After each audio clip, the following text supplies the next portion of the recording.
miopatías inflamatorias, ¿verdad? Sí, doctor, se ve.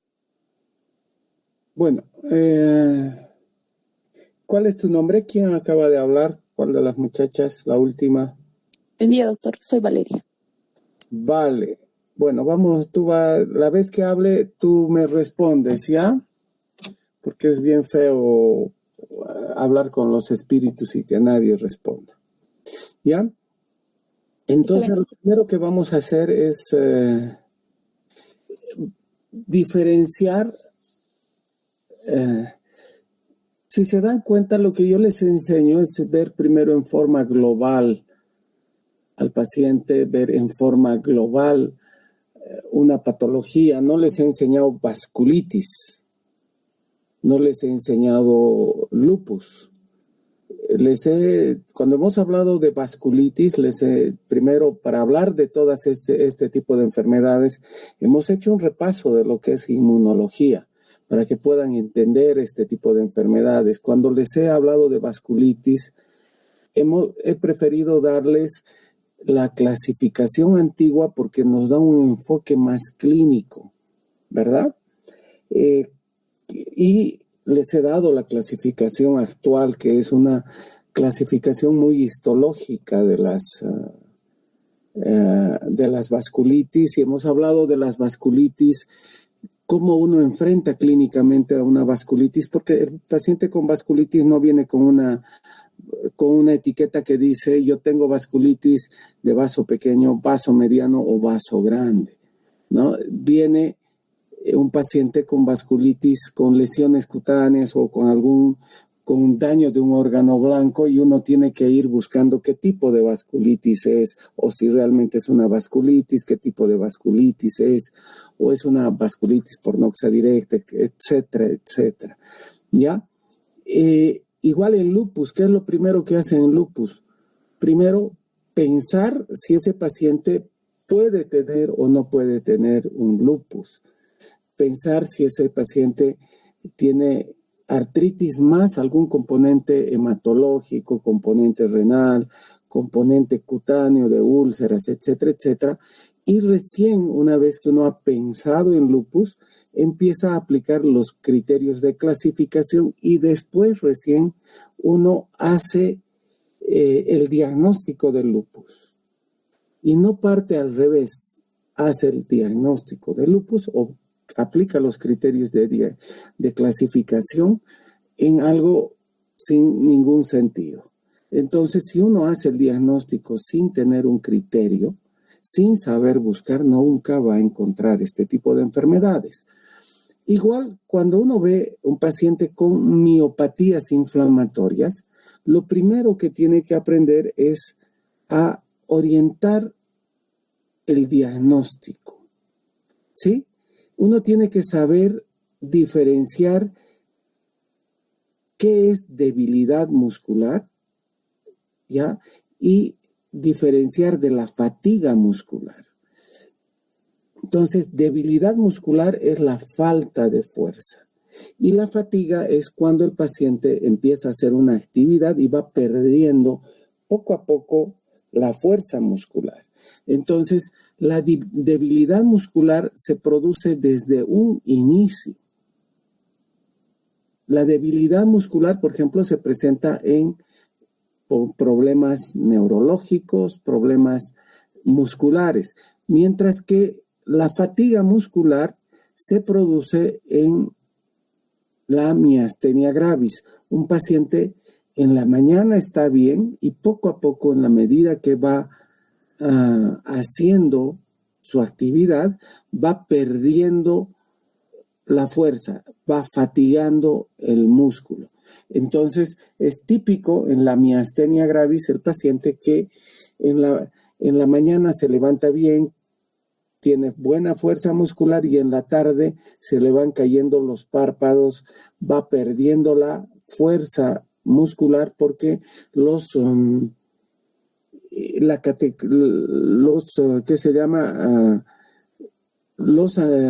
receptores de catecolamina, de acetilcolina, están siendo ocupados por los anticuerpos, ¿verdad?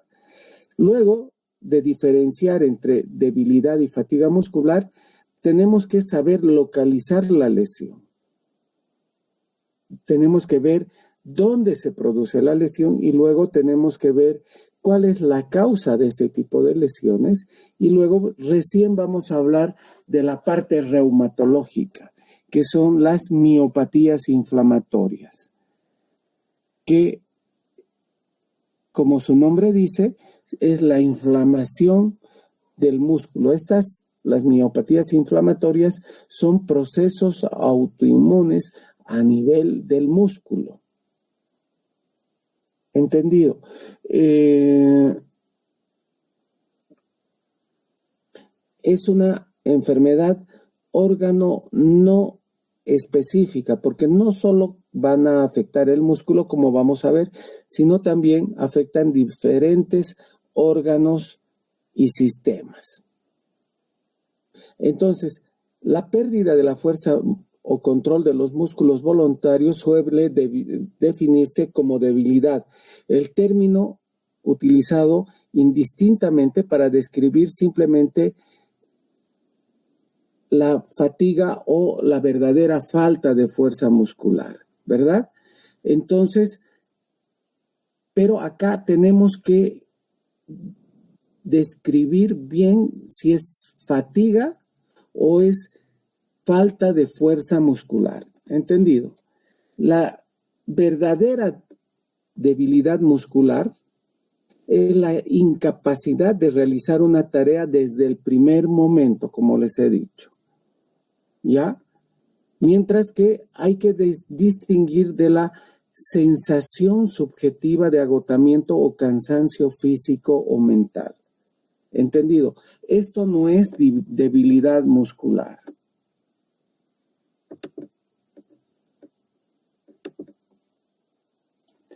Causas de sensación subjetiva de pérdida de la fuerza muscular. Por ejemplo, están las causas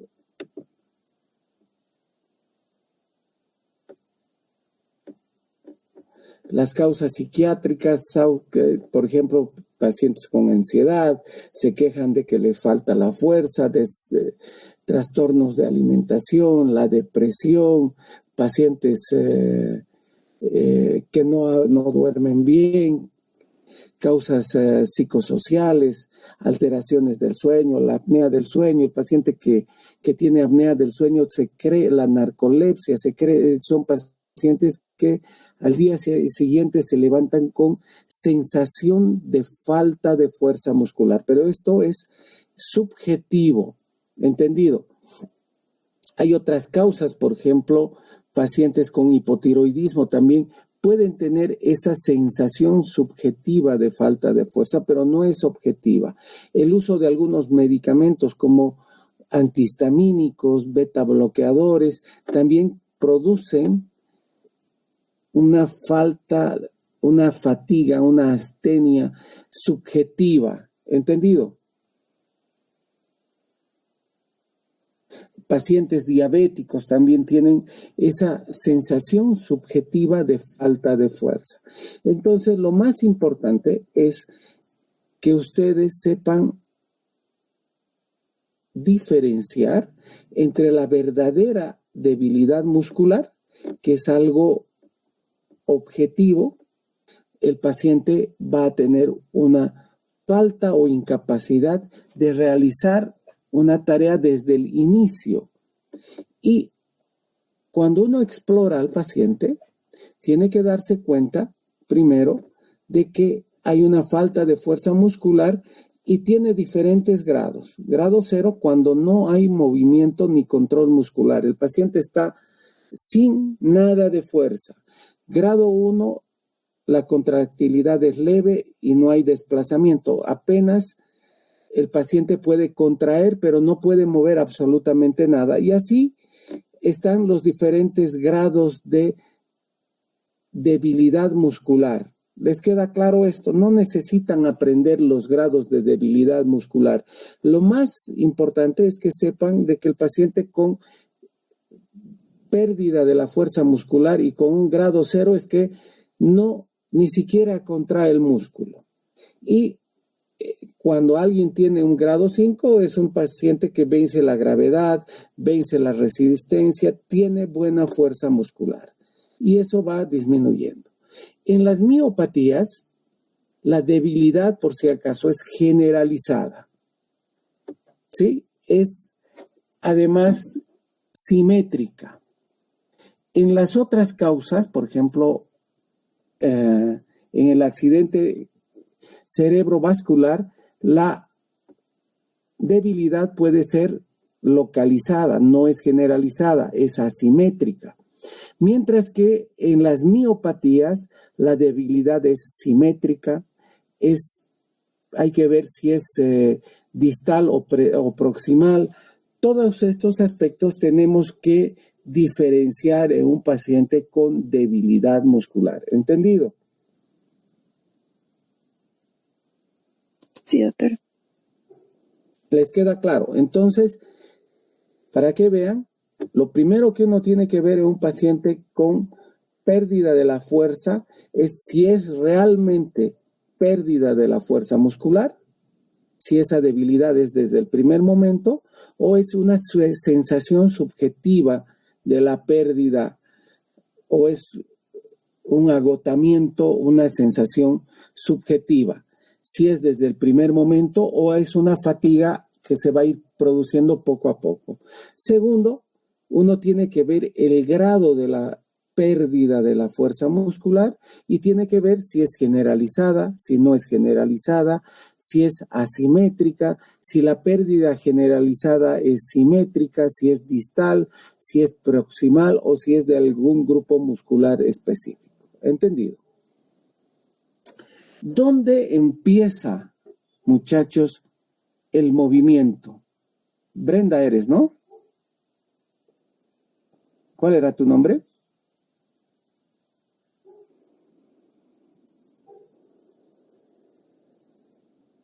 ¿A quién dije que me respondiera? Valeria, doctor. Vale. ¿Dónde empieza el movimiento?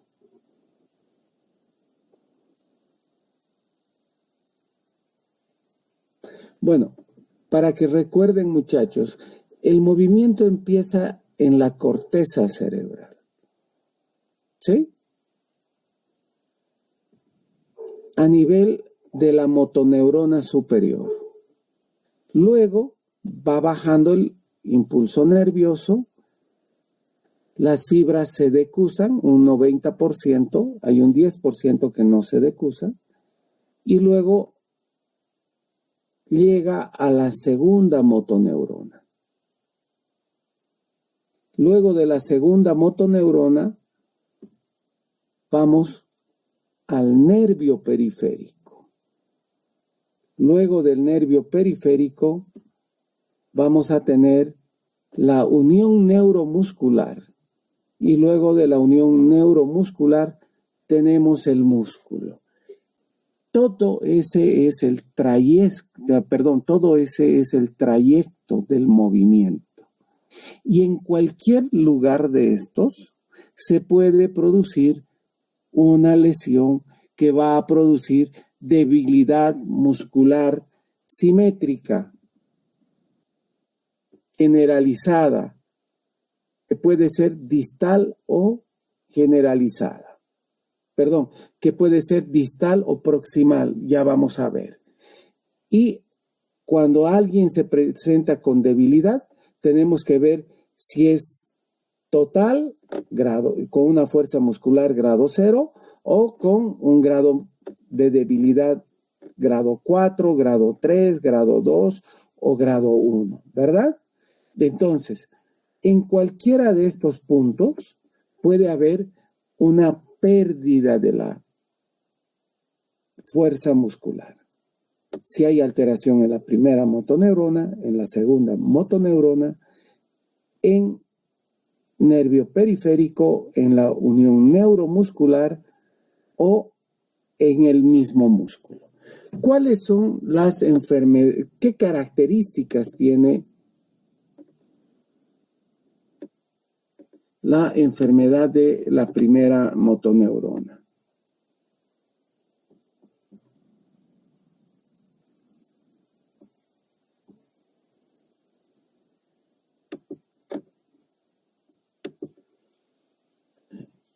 La primera motoneurona, cuando se daña, acuérdense del accidente vascular encefálico ya en forma tardía, tiene hiperreflexia, tiene hipertonía y tiene rigidez.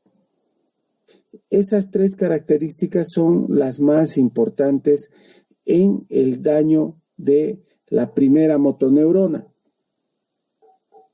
Y va a tener los reflejos anormales como el Babinski. ¿Entendido? Y todos los reflejos sucedáneos del Babinski. ¿Entendido?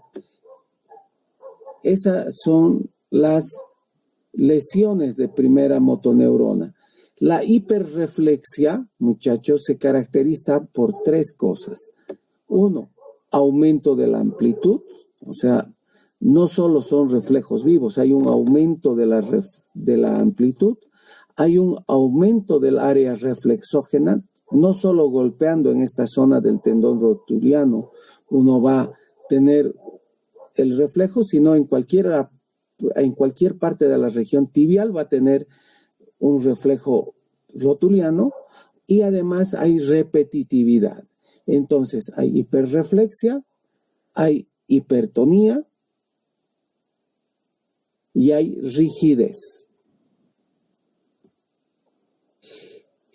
Usualmente, cuando hay daño de la corteza, de la primera motoneurona, hay una lesión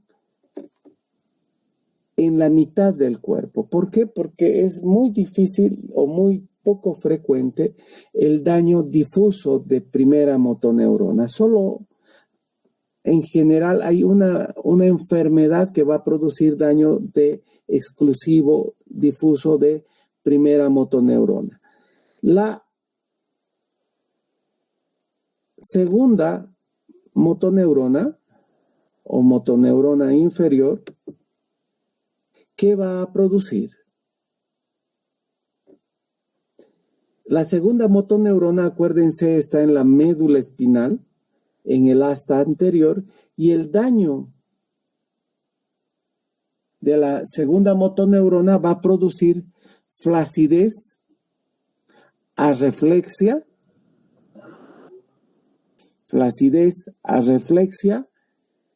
y atrofia con fasciculaciones. ¿Ya?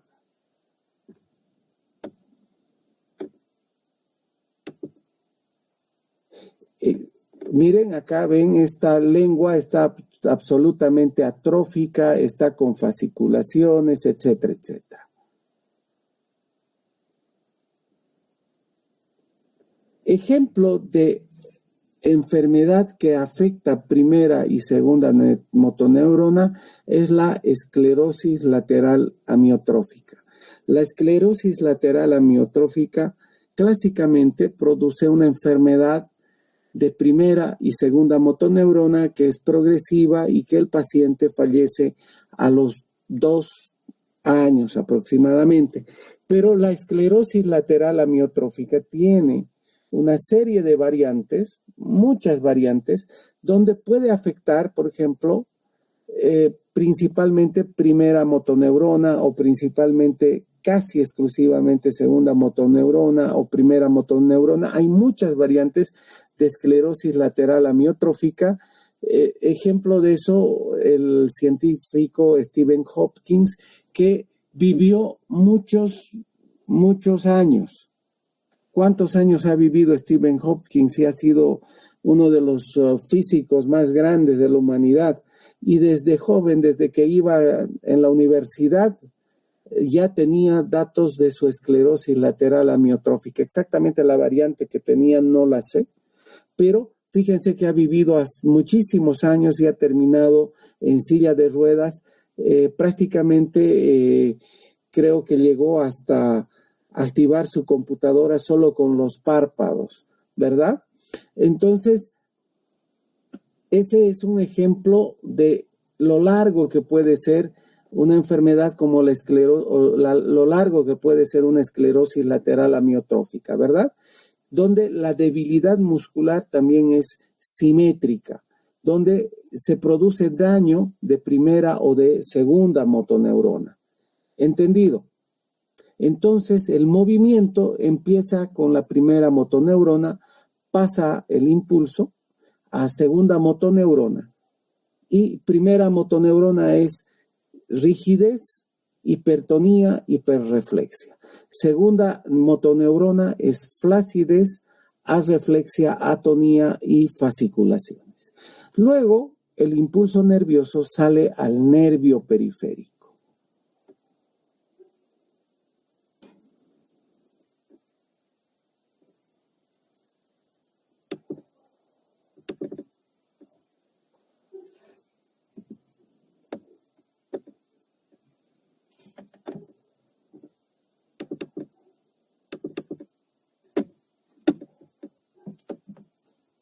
¿Dónde estará mi ayudante?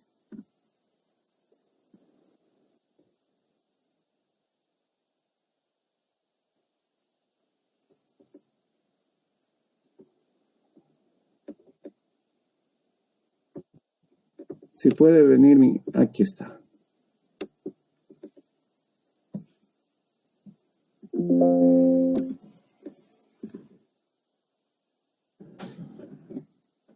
Les estaba hablando del nervio periférico. El nervio periférico, clásicamente, muchachos, una vez que sale de la médula, sale el impulso nervioso por las raíces. Fíjense, salen por estas raíces y el impulso nervioso va viajando por las raíces nerviosas. Ahí se produce una enfermedad clásica, que es el síndrome de Guillain-Barré, con sus dos variantes, que está la forma desmielinizante, ¿verdad? Donde solo es la vaina de mielina la que se va a dañar, por eso hay disminución de la velocidad de conducción, y la otra forma de Guillain-Barré, que es la forma axonal, donde se rompe o se destruye el axón. Es la forma axonal. En general, el Guillain-Barré es motor, pero puede haber algunas formas mixtas sensitivo-motoras que son mucho más raras. Pero el Guillain-Barré es una enfermedad autoinmune donde hay anticuerpos contra la vaina de mielina por similitud molecular o por luego de una infección. El organismo se confunde, entre comillas, y va a ir a dañar la vaina de mielina y destruye la vaina de mielina.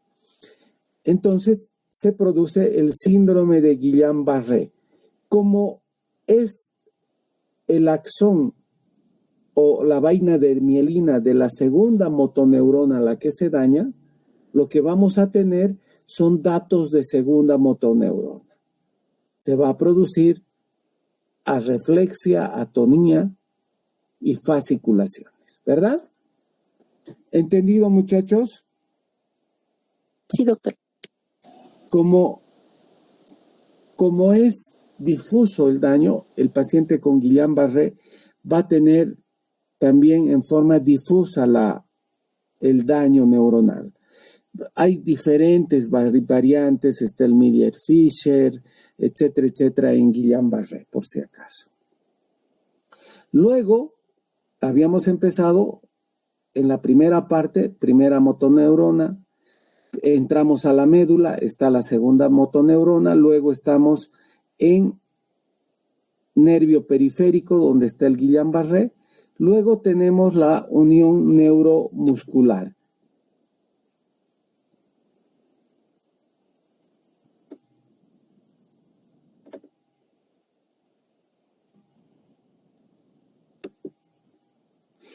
En la unión neuromuscular, muchachos, la característica de el daño en unión neuromuscular es de que acá el problema es de neurotransmisores. Por lo tanto, los neurotransmisores se van a ir agotando. Por lo tanto, la enfermedad neuromuscular fatiga. por consumo de neuromusculares. Si se dan cuenta, acá hay una hendidura. Tenemos la hendidura neuromuscular.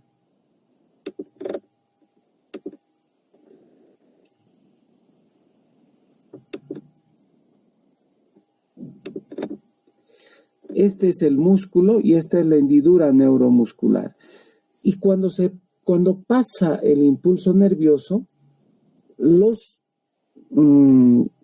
la catecolamina va a ir a unirse a su receptor, perdón, la acetilcolina se va a ir a unir a su receptor de acetilcolina.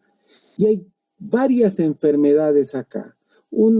Hay enfermedades presinápticas que se producen antes de que se libere los gránulos de acetilcolina, fíjense acá, antes de que se libere los gránulos de acetilcolina, y enfermedades neuromusculares que se producen después de que se liberan los gránulos de acetilcolina, se llaman postsinápticas. Las presinápticas característicamente son por alteraciones del canal de calcio, como el Eaton-Lambert, o por ejemplo, falta de acoplamiento de la membrana de acetilcolina con la membrana neuromuscular para que sea liberada. Ejemplo de eso es el botulismo, el Botox. Cuando a alguien le colocan Botox, estos gránulos de acetilcolina no pueden unirse y no pueden liberarse. Por lo tanto, el botulismo o la inyección de Botox es una enfermedad presináptica. La enfermedad postsináptica es la miastenia gravis, donde hay anticuerpos antirreceptor de acetilcolina. ¿Entendido?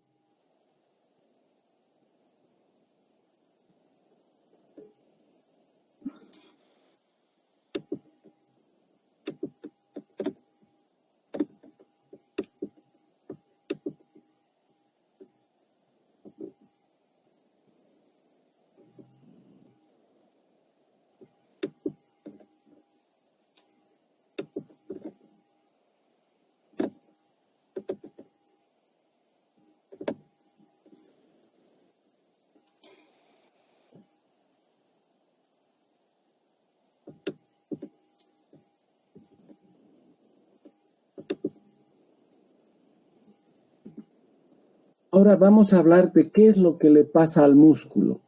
Acá tenemos las miopatías. Antes de hablar de las miopatías inflamatorias, fíjense la cantidad de enfermedades del músculo que hay.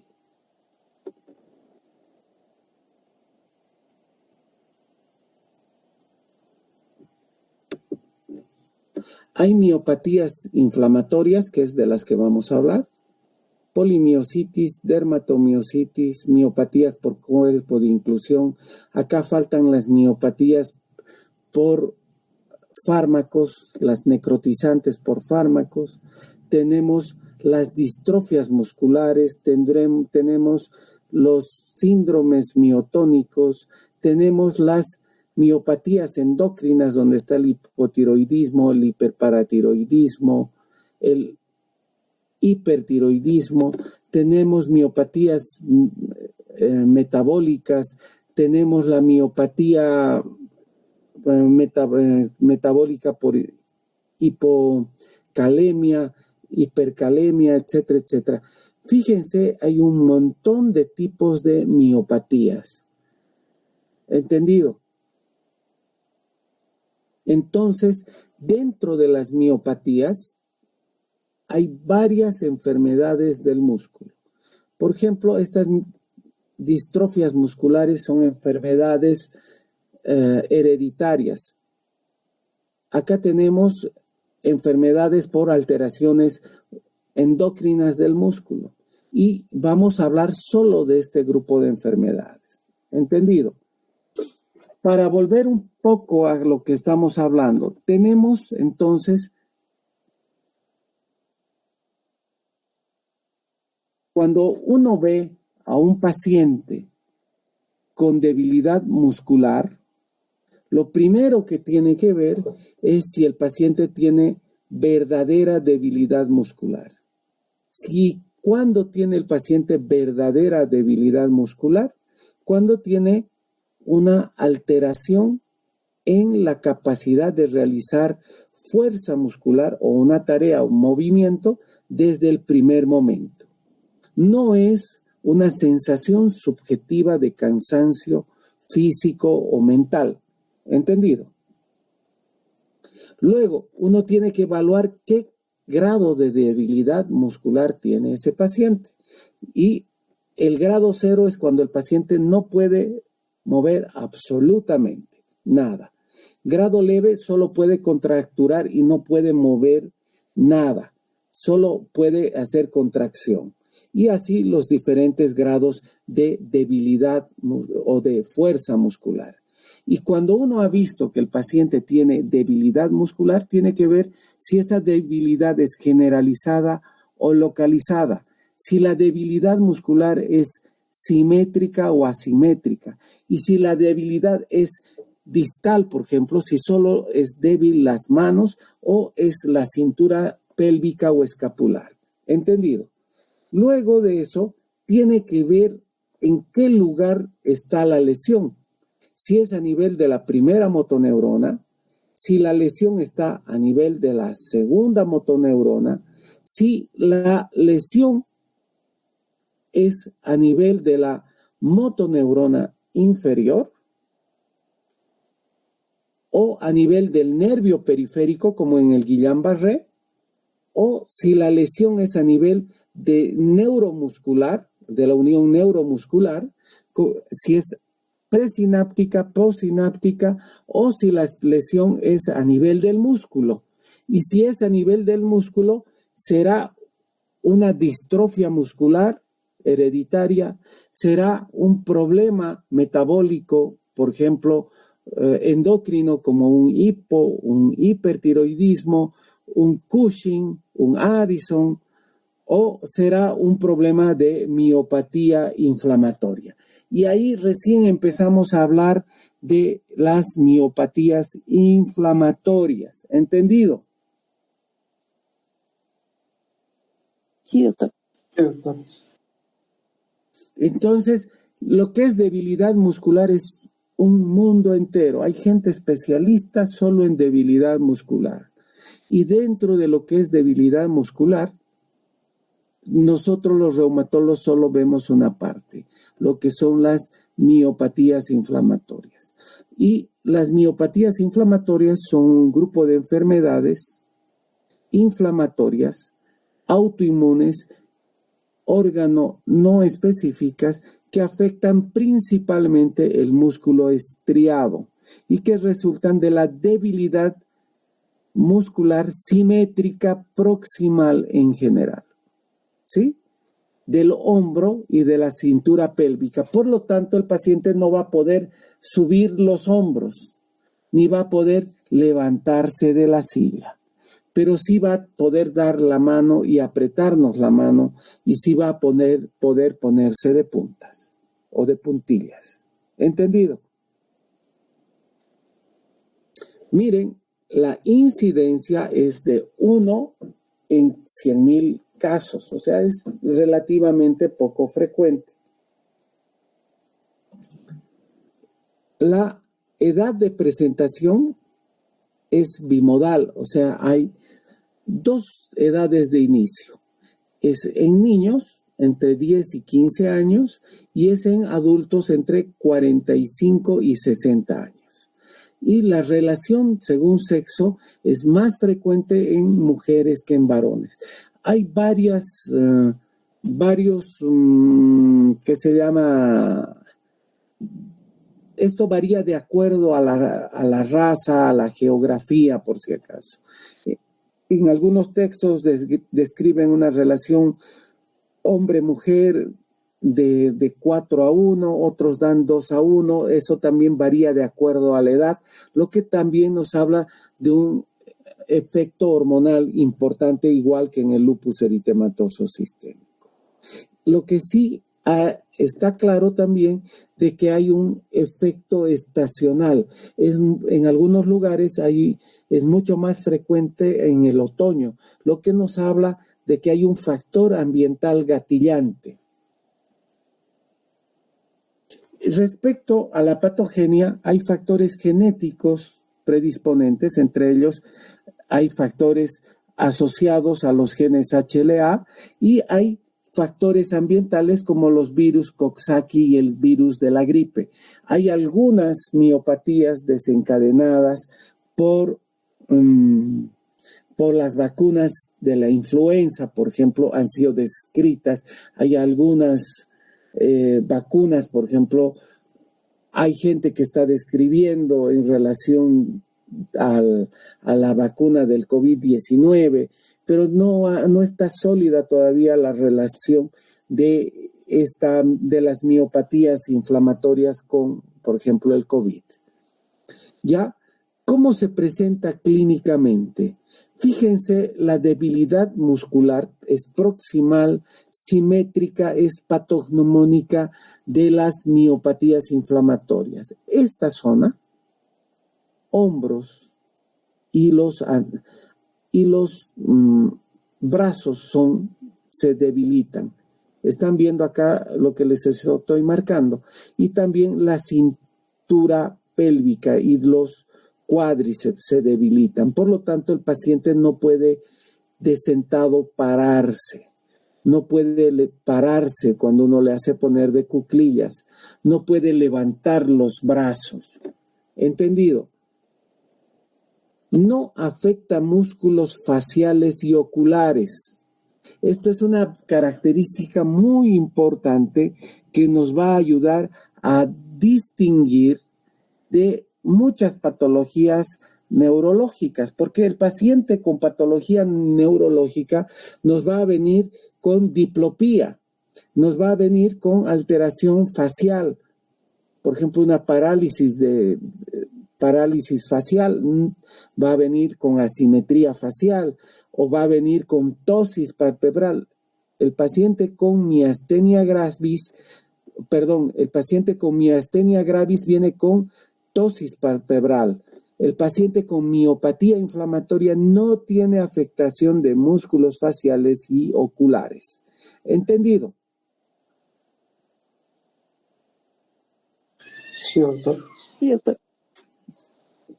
Puede haber afectación de cuello, faringe. ¿Entendido? Por lo tanto, el paciente con alteración en músculo por miopatía inflamatoria va a tener alteración en la deglución. Fíjense, estoy remarcando, la debilidad es simétrica. Esto es patognomónico. Si hay asimetría, no es miopatía inflamatoria. Si afecta músculos faciales y oculares, no es miopatía inflamatoria. Hay algunas formas como la dermatomiositis o polimiositis. La dermatomiositis amiopática, no hay compromiso muscular. Eso es raro, por si acaso. Ya hemos cumplido el tiempo, muchachos. El martes entonces completamos lo que son las miopatías inflamatorias, ¿ya? Está bien, doctor. ¿Alguna pregunta hasta acá?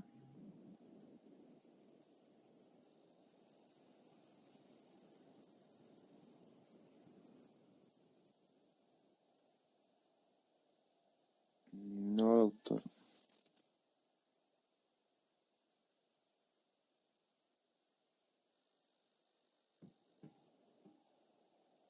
Listo, muchachos, entonces. Hasta luego. Listo, nos vemos.